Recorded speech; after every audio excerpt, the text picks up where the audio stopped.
Hello सभी को। आज हम तारबंदी की फ़ाइल को ऑनलाइन कैसे करते हैं उसके बारे में जानकारी बताना चाहूँगी मैं आपको। तारबंदी की फ़ाइल ऑनलाइन करवाने से पहले हमें दो चीज़ों का ध्यान रखना है कि किसान कौन से एरिया में रहता है। जैसे कि दो है, टीएसपी और नॉन टीएसपी। अगर टीएसपी में किसान रह रहा है तो उस 2.5 बीघा ज़मीन अधिकतम होगी, तब भी वो उसकी हेराफेरी जिस खसरे में बनानी है अगर एक चक होगी तो वो ऑनलाइन आवेदन कर सकता है। उसके लिए टीएसपी एरिया के किसान के लिए 2.5 बीघा ज़मीन होनी चाहिए और 2.5 बीघा ज़मीन है जो एक चक होनी चाहिए। ऐसा नहीं कि आधा बीघा इधर है आधा बीघा इधर है और फिर हम तारबंदी लगाना चाहे, वैसा नहीं है। एक चक होनी चाहिए और उसकी पेराफेरी बनेगी तभी किसान आवेदन कर सकता है। और नॉन टीएसपी है उसमें 7 बीघा ज़मीन या 7.5 बीघा ज़मीन होनी चाहिए।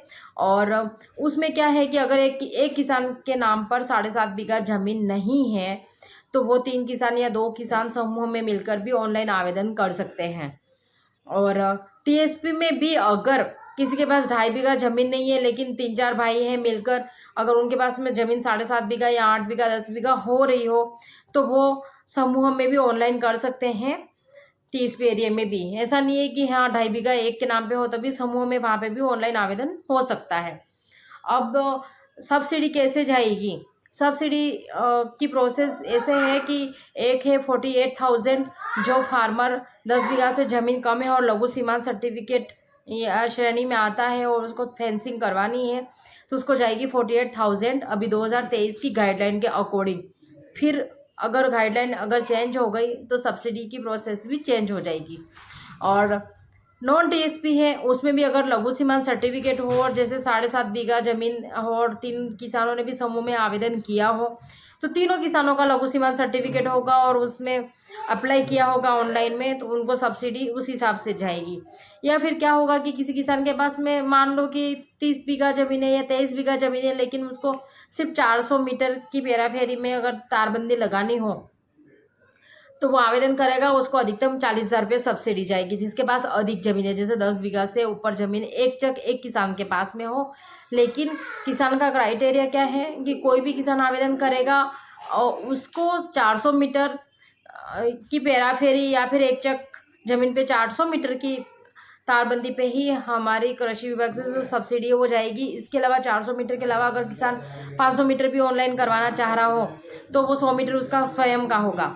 और अगर ऐसा हुआ कि किसान के ऑलरेडी पहले कर रखी हो और या कहीं कोर्ट आ रहा है पक्का और किसान को सिर्फ 200 मीटर की ही तारबंदी करवानी हो तो वो 200 मीटर करवा सकता है और उसकी सब्सिडी 200 मीटर के हिसाब से जाएगी। और बाद में अगर उसके 100 मीटर बच रही और फिर वो अगली बार भी आवेदन कर सकता है। तो ये मोटी मोटी गाइडलाइन है। और इसमें तारबंदी की फ़ाइल ऑनलाइन करवाने के लिए सिर्फ 3 चीज़ें चाहिए। जमाबंदी 6 महीने से पुरानी नहीं होनी चाहिए, नक्शा ट्रेस किस खसरे में तारबंदी करवानी है उस खसरे को शो करता हुआ नक्शा ट्रेस होना चाहिए। और तीसरा है अगर फार्मर लघु सीमांत श्रेणी में आ रहा है या फिर है ना मार्जिनल श्रेणी में आ रहा है तो उसका सर्टिफिकेट पटवारी से बनेगा। ये तीनों चीज़ें पटवारी से ही बनेगी, पटवारी से रिलेटिव है।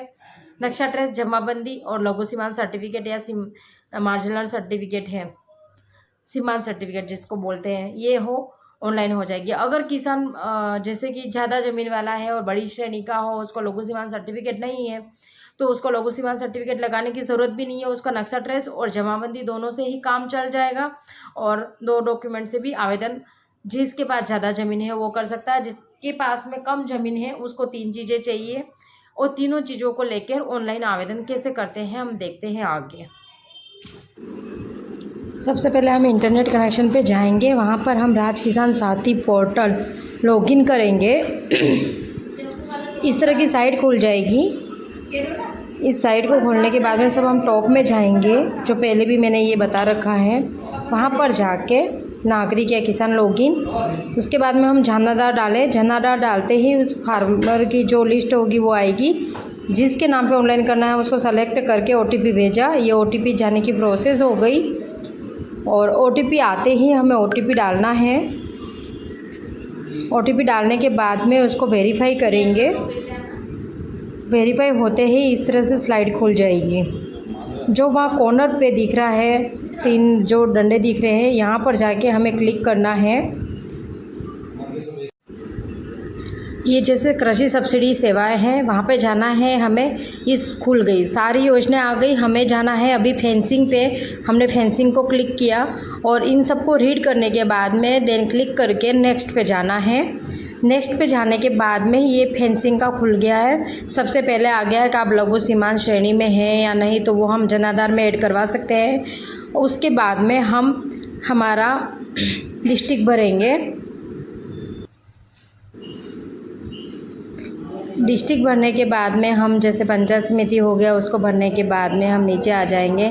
नीचे आने के बाद में हमें यहाँ पर जाना है, इसको साइड से खींचना है। तारबंदी में थोड़ा सा चेंज है ऑनलाइन करते वक्त, इसको इस तरह से खींचनी है इस लाइन को। फिर ग्राम पंचायत और विलेज ये भरना है हमें, और इसमें बेसिक सी 3-4 चीज़ें भरनी है, ज़्यादा नहीं है। तारबंदी में ग्राम पंचायत भर दे, जैसे जो भी पंचायत डिस्ट्रिक्ट और पंचायत समिति भरने के बाद में हमें पिन कोड, ये बेसिक्स जानकारी है जो भर के, इसमें अगर इंडिविजुअल करवाना चाह रहे तो इंडिविजुअल और ग्रुप में करवाना चाहे तो ग्रुप में। इसके बाद में हमें नीचे आना है, वहाँ पे ग्राम पंचायत और विलेज दोनों सिलेक्शन कर लेना है। ये दोनों सिलेक्शन हो जाने के बाद में यहाँ पर फार्मर की कैटेगरी पूछी जा रही है कि फार्मर कौन सी कैटेगरी में है, लघु सीमांत या फिर अदर। ये जो कैटेगरी में है वो भर सकते हैं। उसके बाद में खसरा नंबर टाइप कर ले, किस खसरा का है ये फार्मर, और उसके खाता नंबर और खसरा नंबर खाता पहले है और खसरा बाद में है। उसके बाद में लैंड टोटल फार्मर के पास में कितनी है इसको भर लेना है। उसको भरने के बाद में आगे की प्रोसेस चलेगी। ये आ गया नक्शा ट्रेस, इसमें नक्शा ट्रेस हमें अपलोड करना है। उसके बाद में जमाबंदी अपलोड करनी है, और थर्ड आ जाएगा लघु सीमांत सर्टिफिकेट, या मार्जिनल है या फिर अदर है। अदर का तो कोई होता ही नहीं है कि उसके अगर अपन ने अदर आगे सिलेक्शन कर दिया तो ये लास्ट वाला ऑप्शन आएगा ही नहीं। ये 3 चीज़ें हैं अपलोड करने के बाद में हमें फाइनल एंड सेव करना है। ये तीनों फटाफट अपलोड हो रही है। और कोई भी जानकारी चाहिए तो आप कमेंट में डाल दें, और मैंने कुछ ऐड नहीं किया हो तो भी तो मैं नेक्स्ट वीडियो में आपको बता दूंगी। ये सेव हो गया। उसके बाद में देन दूसरा, और वीडियो अच्छा लगे तो लाइक एंड सब्सक्राइब भी कर लेना। और आपको और किसी की जानकारी चाहिए तो कमेंट में लिख के देना, मैं वीडियो बना के अपलोड कर दूँगी। इस तरह से इसको लास्ट में सब डॉक्यूमेंट क्लिक करने के बाद में इसको करके फाइनल एंड सेव किया, और ये हो जाएगी हमारी FH। जैसे कि फाइल ऑनलाइन हो गई तो उसका प्रिंट हमें ये जनरेट हो गया। ये हो गया विभाग को सूचित, और इसकी प्रिंट हमें निकाल के रखनी